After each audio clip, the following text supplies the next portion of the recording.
I'm making a voxel game where every block texture is based on a real photo, and this is how I made grass and plants. For starters, we need more to work with. I love abstract textures, but I want things to look natural and growing. I want to use photos of real plants. For that, we go to Pixbay, which is free, steal as many juicy PNGs as we can, and head back to paint.net.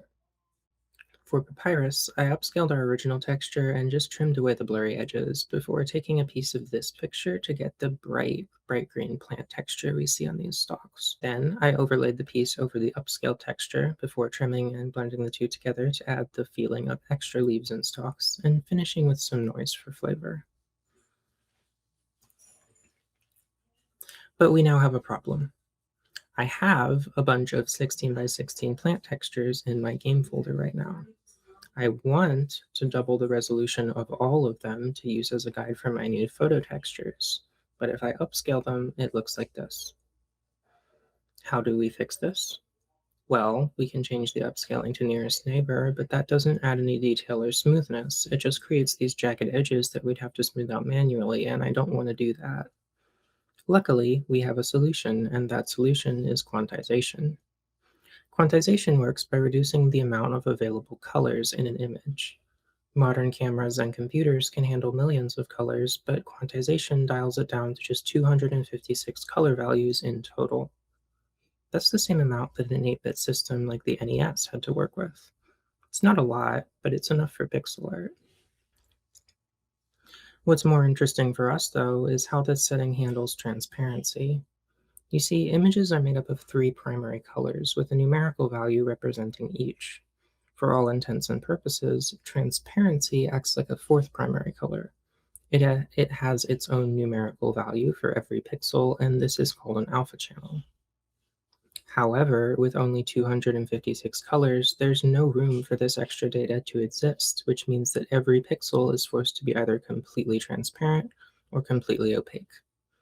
We can choose what defines a transparent pixel with this second slider, and just like that, our lines are sharp and our upscaling problem is completely solved. For grass, we can use this method to create a duotone stencil, which is sort of my replacement for a Photoshop layer mask. With this, we can make little cutouts to let the underlying grass texture I have show through, one for each stage of the plant's growth. That way they all go together. This texture is pretty flat, so I drew some more solid color foliage over top to get more of a sense of depth and structure. For the fully grown plants, I tried to make them a little more colorful as well, so we get some more color variations as we walk around our world here. For dry grass variants, I kept the same textures as before, but turned the color temperature slider all the way to 100. I love how these turned out. I love that you can tell there's still some bright green in there. It's just very hot and dried out. Marram grass is our beach grass, and for these I used both the same upscaling technique and the same moss texture as the normal grass, just tinted blue this time. I snuck in a piece of our sand texture at the bottom and carved out a little mound of sand there. It matches perfectly with the ground, and maybe this is their roots. For jungle grass, I went ahead and upscaled my texture to 32, smoothed out the edges manually so I could get the shape that I wanted, and it is a pretty complicated shape. I then took this really awesome texture of these yellow and green plants, crunched it all the way down into pixel art, and fitted it into our stencil here. I love how these turned out. I love yellow and green together, and this really reminds me of the mountain lettuce that used to grow near my childhood home. For ferns, these have a lot of really good structure to them. I don't want to lose that, so I'm going to go ahead and use these original textures as my starting point. After upscaling, this is what they look like.